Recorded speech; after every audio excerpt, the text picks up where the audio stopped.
Here at the Nutrien sales, the sale is on Sunday at 11 a.m. and the parade tomorrow at 12 o'clock. Lot 181. Duncan McPherson will be going through first. Hello, Dunk. G'day, Paul. How are you? It's one of your horses. Its name's escaped me, but I definitely know it's an Aldebaran. I just forgot which one it is. The King of the North out of Naked Majesty. That's exactly right, actually. So it will be going through first at 11 o'clock. At 12 o'clock tomorrow. 12 o'clock. And 11 o'clock on Sunday. So tune in for those two. So make sure that you're there for the Sunday sale. Go from there. How are you, mate? Yeah, good. Good to be here. All settling in. Just about organised, and they're getting their last feed, and we'll put them to sleep for the night, and we'll go and have a beer and something and mix it up a bit upstairs with Mr. Barton. I'm out of uniform. I don't have the red hat on. This man next to us, he's actually out of uniform too, but he's bought his own red hat. Mr. Ken Spicer, hello. Hello, Paul. Good to be here. Great to have you here. Great to have you coming across. I think a lot of people are probably wondering if you're over here to buy or that, but you're actually here to have a look at some of these quality trotters that are stepping out. Have a look and come over for the Melbourne weather. Don't even do it. It's great, isn't it? Freezing here. We had a boat yesterday. Don't worry about that. They were sailing everywhere. It was that much. But anyway, I think sale day. It's going to be a nice day. But no, I decided to just come over to see Duncan and have a look at his draft sale. And look, he's been telling me about it for years and never been here before. So yeah, it's just a good chance to jump on a plane and come over for a couple of days and see how they do it over here. Yeah, I think a lot of people should do that, Duncan. I think I'm lucky I get to go and see quite a few, but you've been across overseas and you see them and how they do it, and it's good for people to get out there and have a look. Well, it's good for Ken to get on the other side. Normally he's running around and nervous and worrying about it, and now he's watching other people do it, so it's good for him. Well, and I think people should go to Christchurch, have a look at how Ken and the team do it. Smick, present, and that parade, the parade day, get them out there on that parade day as well, and how you guys do it, and we can all learn from each other. Oh, that's right. There's the things here I'll take back with me, and vice versa. But first impressions of this place is very, very good. Yeah, very good setup here. Yeah, it's got some. I think Bardo talks about it, doesn't he? The history. You just hear the history. Like some places they put placards up at Warwick Farm. They're trying their best. It's a new complex, but here there's a statue of Black Caviar as you walk in, and she was sold here. Bar. So and it's a beautiful place, and it's a great place to look. It's got some little intricacies too. We're down underneath Barn G. They're way above the top of us, but it's all very good. This sale's been so well received, especially the trotters internationally, and I say that we've got international here, but we shouldn't be. They should be our nearest neighbours, but we've got plenty of people here having a real good look at these horses. Yeah, I mean, you and I have spoken before, and it's great to see, the vendors here, and we'll concentrate on the trotters and love the paces. We'll talk about the trotters, but we've said we've got world-class genetics here, and credit where credit's due, and everybody, the horses look magnificent, and I'm sure that when they're dressed up and ready to go to the parade tomorrow, I think that people will be quite surprised at the quality of the individuals that are here. And if you go back and look at when we started Australasian Premier Trotting Sale, go and see how far we've come, not only with the breed but with the actual horse itself. We pinch ourselves a little bit, but it's been a long haul, but I think we're finally getting there. And you've got people like Ken and other Kiwis are coming across, and Peter Lagan's told us there's a few others on their way. So, that's what it's all about. And it's nice to think that we're attracting them over this side of the world rather than us continually going over there. Oh, yeah, but I think at the same time the Australians were over there. I think, great mate of yours, Jim, was over there. He bought one. Nathan Jacks bought one this year. So, Mick Boots has actually bought quite a few. So, I think that's what we need. And anyone with any nous at all knows we need to look after New Zealand. New Zealand need to look after us. I think wouldn't that be nice, Ken, if we all worked in together, eh? Oh yeah, the pool's getting smaller, and the countries are getting closer together. So there should be all one southern hemispherical trotting. One thing should be. We're not far off having one of the great trots, for the year in Cambridge, and that everyone's lining up. Not long. Yeah, everyone's here lining up, waiting to watch it and things like that. We should be celebrating it. Yeah. It's just as easy as getting to Perth. I mean, if a race was in Perth, we'd be saying it's a great Australian race. Well, it's only a 4-hour flight. That's right. No, that's good. No, well, that's not far away now, is it? What'll be 4:30? So we've only got a couple of hours to wait, and we'll be watching that. You've got to get your head around that part, don't you? I know. One of the first impressions I've got here is it's very hard to balance up the horses now, because they're actually 2 months older, and you think, God, they're big. Yeah. But they're actually 2 months on, and that's hard for I think someone also coming from a well, I think also sale. yeah, and also because you're from Canterbury, you actually breed that a little bit later. Where some of these horses are very young, and then there's others that are not. But there's some horses, aren't there, Duncan, that are real early foals. Big horses, big fellas. Yeah. So it does it blows. And it's hard to sort of balance it up and think, well, God, is he only one? Yeah. It looks like a 2-year-old, but no, so far so good. First impressions, pretty good. I don't know what it was that told me. They said always picture a horse, harness a horse up and picture yourself driving it, and if you can see that, that's you should buy it. It's very easy to put the harness on these lots, isn't it? They look like they're ready to race. Some of them are, they're all set to go. Yeah. Your team's arrived safely.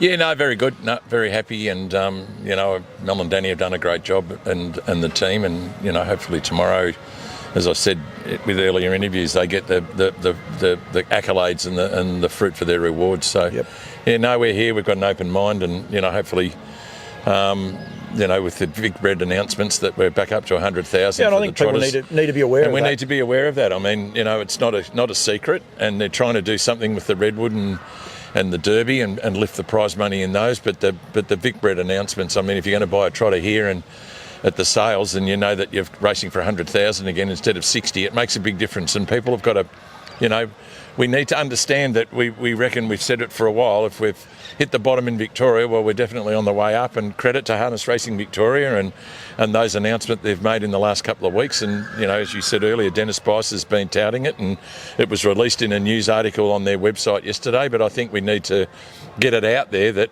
we're back racing 100,000 Group 1s, and that's what we need to be able to do. So if you're going to come out and buy a horse that's eligible Vicbred, and I think the bulk of them here are, and you've got your $5,000 vouchers, and get a few people together.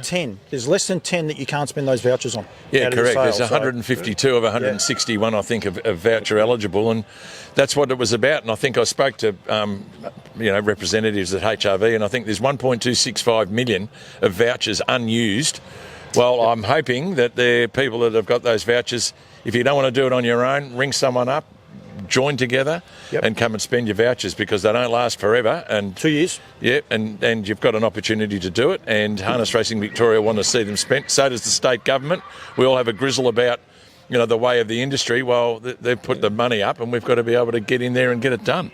How does the voucher scheme work? How do you get a voucher? Well, I was lucky enough, funny thing is, I was lucky enough to win one on Saturday night. A beautiful little Sky Valley. Sky Valley won it for him. A mate might have looked after me with a service fee. So you get a voucher? Certain races, yeah. Okay. So there was I don't actually know, Marie does all the training part, I don't know. But anyway, it had a Vicbred bonus with it, so she won that race. So you get your prize money. I think it was a $10,000 race, so everyone blows up, about their thing, and they say, you can't eat vouchers. But effectively, we probably took home over 11,000 the other night. And that's for, it's not a baby, that's an older horse. That's money you can't sneeze at. So, And your voucher, you can use it on a stallion service fee, or you can come here and use it as part of the acquisition, and it's redeemable. And I've had a few people asking me too. I reckon now all of a sudden it's starting to gel, because the APG sale was here earlier on this year, and a lot of people, they hung their hat on that and said it was all about that. I think there's only about 11 used not many. off that. So people are now starting to say, right, we need to use them here, and I think a lot of people will come here for that reason, but also with their broodmares. But they only get 2 years. So, I know there's some syndication groups that are coming here, and they've not only been to our farm, they've been to other farms and had a look at the yearlings that are available. And I know that there are groups there where 2 or 3 vouchers are going to be used. In a small group of people, 5 or 6 people are going to pull some vouchers and then come and buy something that they probably couldn't afford to buy individually. And this is what we need to get out there. And if people are going to sell horses, we have an expectation as a breeder to get a reasonable return, but you've already got your vouchers, so aggregate them, pull them, and come and look after the breeder. And the one thing, Duncan, too, these are given to us by the government. If we don't spend them, they won't give it back to us. They don't give it back. No. That's right. They've said we'll give you, I think it was $2 million in bonuses. $2 million in bonuses. The races are listed, so we all know where they're coming. Harness Racing Victoria have put it out there. That's a good scheme. So they've got to use them, and that's what they want. They want people who are spending the money here, or stallions, putting them back into the industry. That's the whole idea of it. That's correct. Don't sit there under your pillow and say, how comfy is my pillow? Get out there and spend them, so you can use look after people. Yeah, so you're using it to breed, or you're using it to buy. Yep. And at the end of the day, you're looking after the studs and the breeders. And if we don't have, I always say, there's 2 ends of a conduit: the breeder and the punter. Yep. And everyone else is in between is on for the ride. Yep. And we've got to get and stimulate our breeding industry. And as I say, credit to the government, and that was a major leap of faith for them when we were at a low point to back us with $2 million of vouchers, and they've done it. And as an industry, we've got to get up and do something about it. And the best way to do it is to come out here and buy a horse. You know, Kenny, there's plenty of people around that want to knock as much as they can. We just need to be positive, and that's what the best way to sell this industry is being positive and upbeat, isn't it? Oh, certainly. And I think, those people that knock are getting fewer and fewer, and I think everyone's on the same bandwagon now, that we have to all make it work. Yep. And I can sort of feel about that in the last couple of years. I think people are all on the same boat, going forward, and we just hope that it just carries on there. We just got to make it work. We have to make it work. That's right. That's the biggest thing. So there's no one else will do it, no. For us, will he? No. Good luck tomorrow. Duncan has got two Walnut Colts. He has got a Calgary Games all Swedish bred, first time in the Southern Hemisphere, outside of Sweden, isn't it? Yeah. That an all Swedish bred horse has been. Oh no, they've got them in America. Don't worry about rude. Don't go with the facts. Someone tried to fact check me the other day. I'm like, seriously, don't believe it. I've got to look after Manhammer. They have purely Swedish in bred the Southern fillies Hemisphere, in the first lot of Swedish Yes, horses. fine. But you also have some ripping horses. I was lucky enough to be doing all the videos last night. I think it was Timmy, really caught my eye. Just got this stride that seems to be just going fair. A couple of people have commented on him. Yeah, just really trotting out. And also Danny and Mel, if you're in for a pacer, and one that I think a lot of people may not have looked at, that Ride High Colt. Watch the video. Yeah, nice it's a brilliant video, and he just really he might be a trotter. Wouldn't that be funny if he was a trotter? But anyway, we worry about that later. Okay, there, boys. Thank you. Thanks, Paul. Always a little bit of fun, but we want Kenny. people to get here and enjoy it. I sat down there with Bruce Edwards just there before. You had Noel Davies, Noel Anderson.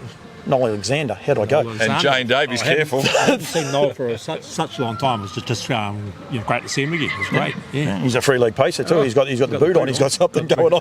But Huey Carfuzzle's here as well. Yeah. Get here and enjoy. That's what we want people to do, and spend those vouchers. Look forward to the Vic Breds this year in September. New time slot, more prize money. Everything's on the up. Stay positive. Get here and invest. Thanks, mate. Thanks, Paul. Thank you very much. Thanks, Paul. Dunks, go and have a beer. Yeah, no, we're hot to trot at Aldebaran Park. So, mate.